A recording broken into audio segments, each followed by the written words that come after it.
Hello student, this is science के। आज के टॉपिक में हम डिस्कस करने वाले हैं रेजिस्टेंस एंड रेजिस्टिविटी, यानी कि जो एक कंडक्टर होता है उसकी कुछ प्रॉपर्टीज होती है, यानी कि जो एक करंट को पास कर रहा है तो करंट को पास करने के साथ साथ वो कुछ और प्रॉपर्टीज उसके अंदर होती है, वो हम डिस्कस करेंगे।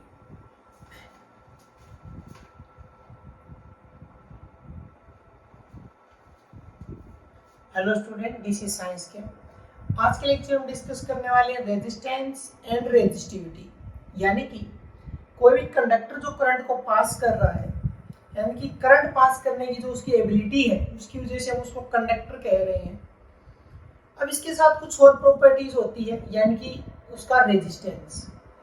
तो पहले हम रेजिस्टेंस डिस्कस करेंगे, उसके बाद resistivity.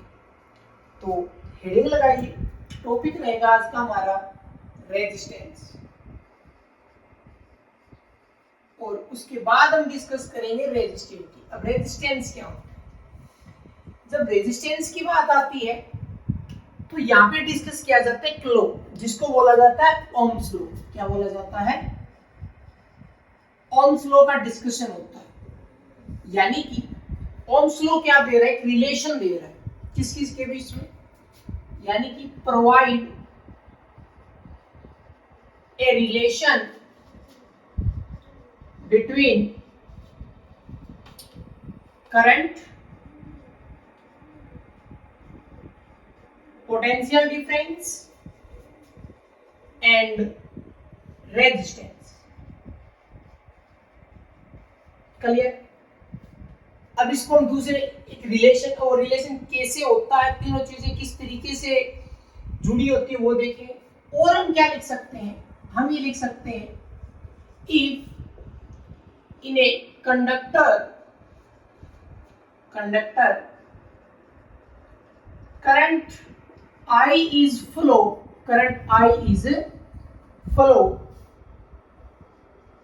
then potential difference V is produced। जब करंट I फ्लो करेगा एक पोटेंशियल डिफरेंस बनेगा, जिसको हम क्या लिखेंगे? V लिखेंगे। And resistance R is developed। उसके बाद क्या बनेगी? एक रेजिस्टेंस बनेगी। हम ऐसे भी डिफाइन कर सकते हैं, करंट I जा रहा है, पोटेंशियल डिफरेंस वहां पे V बन रहा है। क्लियर? उसके बाद क्या आ रहा है? रेजिस्टेंस R आ रहा है। तो तीनों वही चीजें हैं। तो ओम्स लॉ के अकॉर्डिंग एक रिलेशन आता है क्या, कि resistance equal to potential difference. क्या आता है? पोटेंशियल डिफरेंस डिवाइड बाय क्या आता है? करंट आता है। क्या आता है? करंट आता है।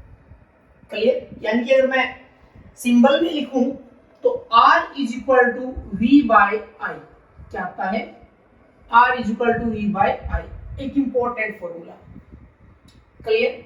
अब अगर इन्हीं की मैं यूनिट में बात करने लग जाऊं, यूनिट्स के अंदर, तो जो रेजिस्टेंस का यूनिट है वो होता है ओम। क्या होता है? ओम होता है। पोटेंशियल डिफरेंस, ठीक है, इसको हम क्या बोलते हैं? वोल्टेज भी बोलते हैं। पोटेंशियल डिफरेंस को हम क्या बोलते हैं?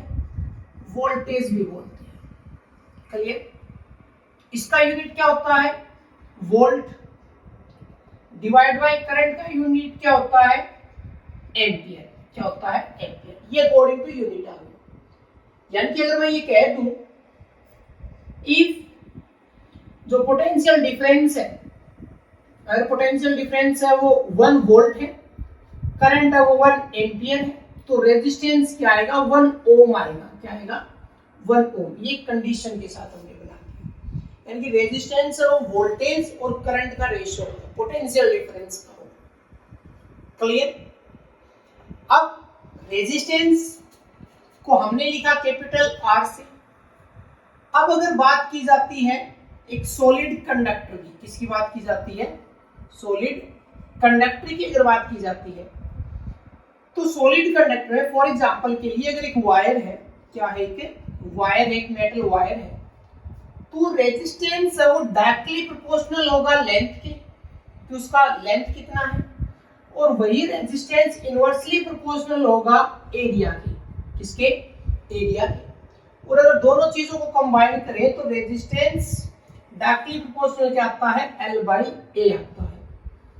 ये second formula L by A, resistance directly proportional to L by A आता है। Clear, okay. अब एक चीज और देख लीजिए ध्यान से कि मैंने यहाँ पे लिखा सॉलिड कंडक्टर, तो वहां पे ये हमारे पास लेंथ होगा, वही हमारे पास क्या होगा, एरिया होगा। अब अगर इसी रेजिस्टेंस को हम एक दूसरे तरीके से डिफाइन करें तो रेजिस्टेंस क्या है, बैरियर के लिए, बैरियर के फॉर्म में काम करता है। रेजिस्टेंस है बैरियर के फॉर्म में काम करता है, जो करंट को रोकता है, जो करंट को रोकता है। तो हम इसमें क्या लिखें, जैसे हमने दो पढ़े थे, एक मेटालिक कंडक्टर पढ़ा था, एक इलेक्ट्रोलाइटिक पढ़ा था। मेटालिक कंडक्टर में जो रेजिस्टेंस होता है वो कर्नल्स की वजह से आता है, और इलेक्ट्रोलाइटिक में जो आता है वो इनर आयनिक अट्रैक्शन की वजह से आता है। ठीक है, तो अगर एक नया डेफिनेशन हमें लिखना पड़े तो हम ये लिख सकते हैं, ये क्या होता है, obstruction, obstruction produced by conductor in the path of current। एक बात ध्यान रख लेना कि वही कंडक्टर तो करंट को पास करेगा और वही कंडक्टर रेजिस्टेंस बनाएगा, वही कंडक्टर रेजिस्टेंस बनाएगा। तो ये ऑब्स्ट्रक्शन है produced by the conductor in the path of current. Clear, यानी कि जितना रेजिस्टेंस होता जाएगा करंट उतना ही रुकता जाएगा। क्लियर, तो पूरा अच्छे से नोट कर लीजिए। ठीक है, obstruction produced by conductor in the path of current. Obstruction का मतलब क्या होता है, रुकावट। ठीक है, जिसकी वजह से करंट है वो ठहरने लगेगा, फ्लो है वो करंट का क्या हो जाएगा, कम हो जाएगा।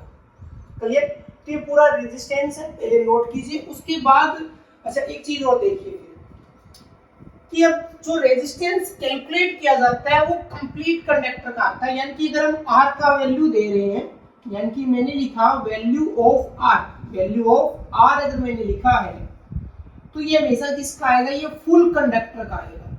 किसका आएगा, फुल कंडक्टर का। रेजिस्टेंस जब भी बताया जाता है पूरे कंडक्टर का बताया जाता है, पूरा कंडक्टर। यानी कि वो हमने चाहे किसी भी शेप में ले रखा हो, वायर हो, कोई प्लेट हो या किसी और के अंदर वो कंडक्टर फिट किया गया हो, कैसा भी हो चाहे, वो हमेशा पूरे कंडक्टर का बताया जाता है रेजिस्टेंस। अब ये मैं क्यों बता रहा हूँ, क्योंकि रेजिस्टिविटी में थोड़ा सा चेंज आने वाला है इसी रेजिस्टेंस को लेकर। तो कंडक्टर जब, यानी कि रेजिस्टेंस आर जब भी आप कैलकुलेट करेंगे तो हमेशा मान के चलिए वो हमेशा किसका निकलता है, कंप्लीट कंडक्टर का निकलता है। यानी कि पूरे कंडक्टर में कितना रेजिस्टेंस है वो वैल्यू आती है हमारे पास। ठीक है, तो रेजिस्टेंस हमेशा कंप्लीट कंडक्टर का निकलता है। इंपॉर्टेंट पॉइंट है, इसको अच्छे से नोट कर लीजिए। अब हम बात करते हैं रेजिस्टिविटी की। अभी भी देखो ये पॉइंट बताना इसलिए जरूरी था क्योंकि रेजिस्टिविटी क्या होता है, वो भी एक रेजिस्टेंस ही होता है, लेकिन वो रेजिस्टेंस होता है एक स्पेशल पार्ट का, एक स्पेसिफिक पार्ट का। हमने कंडक्टर का कोई एरिया फिक्स कर दिया, हम पूरा कंडक्टर नहीं ले रहे हैं। ठीक है, हमने कंडक्टर का कोई पार्ट ले लिया और उस स्मॉल पार्ट का हम रेजिस्टेंस निकाल रहे हैं, तो वो क्या कहलाएगा, रेजिस्टिविटी। फॉर एग्जांपल एक 10 फीट का वायर है, तो जो रेजिस्टेंस निकालेंगे वो कंप्लीट 10 फीट का आएगा। लेकिन मैं कह दूं कि पहले 1 फीट का रेजिस्टेंस निकालना है, बाकी 9 फीट का नहीं निकालना, तो वो क्या बन जाएगी, रेजिस्टिविटी बन जाएगी। यानी कि हमने एक एरिया ले लिया अलग से। ठीक है, तो अब हम क्या डिस्कस करने वाले हैं, रेजिस्टिविटी डिस्कस करने वाले हैं। ठीक है, यानी कि रेजिस्टिविटी को क्या बोलते हैं, स्पेसिफिक रेजिस्टेंस बोलते हैं। क्या बोलते हैं, स्पेसिफिक रेजिस्टेंस बोलते हैं। होता ये रेजिस्टेंस या एरिया छोटा हो जाता है, पूरे कंडक्टर का नहीं निकलता ये। यानी कि अगर मुझे डिफाइन करना पड़े तो मैं क्या लिखूंगा, इट इज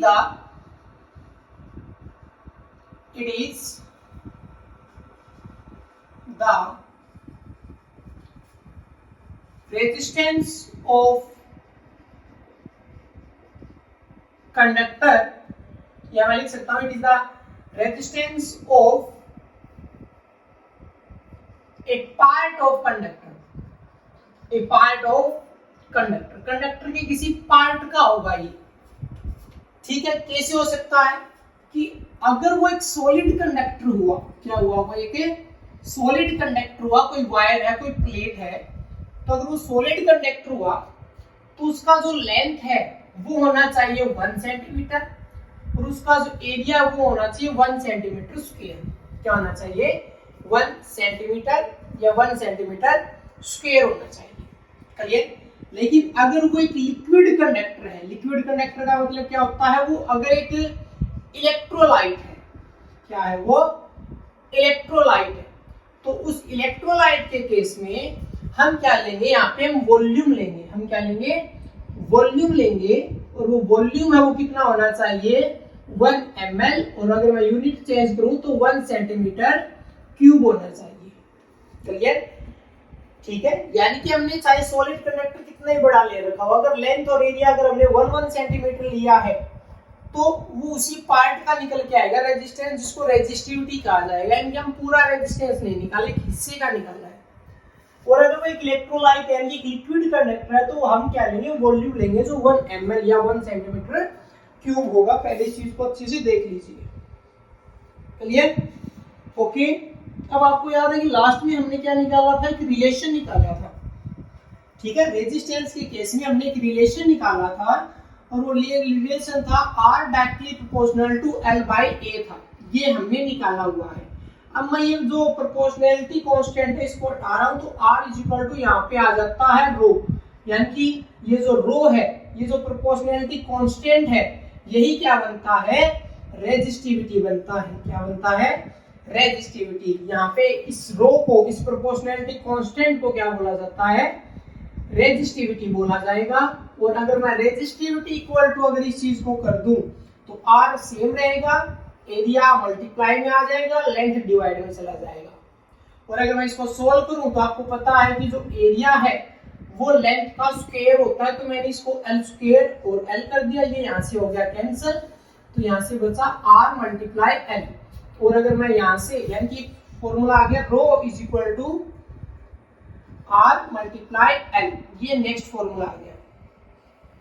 क्लियर। और अगर मैं यूनिट की बात करूं तो ये जो यूनिट है ये क्या हो जाएगा कि इसका यूनिट होता है ओम रेजिस्टेंस का, और ये क्या हो जाएगा, लेंथ हम किस में ले रहे हैं, सेंटीमीटर में, तो ये क्या हो जाएगा, ओम सेंटीमीटर। क्लियर, ये आ गया यूनिट। अच्छा, नोट कर लीजिए अच्छे से। ठीक है। अच्छा, कई बार है ना, हम ये मीटर में भी ले सकते हैं, हम सेंटीमीटर को जरूर मीटर में भी ले सकते हैं। तो अगर मैं ओम का सिंबल लिखूं तो ये ओम का सिंबल मैंने लिख दिया, और ये किस में आ जाता है, मीटर में आ जाता है। तो मीटर भी हो सकता है, सेंटीमीटर भी हो सकता है, कोई जरूरी नहीं है। क्लियर। लेंथ है वो किसी दूसरे यूनिट में भी लिया जा सकता है। तो ये है रेजिस्टिविटी। तो हमेशा ध्यान रखें कि रेजिस्टेंस कंप्लीट कंडक्टर का होता है, रेजिस्टिविटी उसकी एक पार्ट की होती है। क्लियर। तो जो सॉलिड कंडक्टर भी हमने सीख लिया, लिक्विड कंडक्टर भी हमने सीख लिया उसके अंदर। ठीक है। अब हम नेक्स्ट पार्ट में डिस्कस करेंगे कंडक्टेंस और कंडक्टिविटी। जैसे रेजिस्टेंस और रेजिस्टिविटी आया है, उसी प्रकार से कंडक्टेंस और कंडक्टिविटी। तो मिलते हैं नेक्स्ट लेक्चर।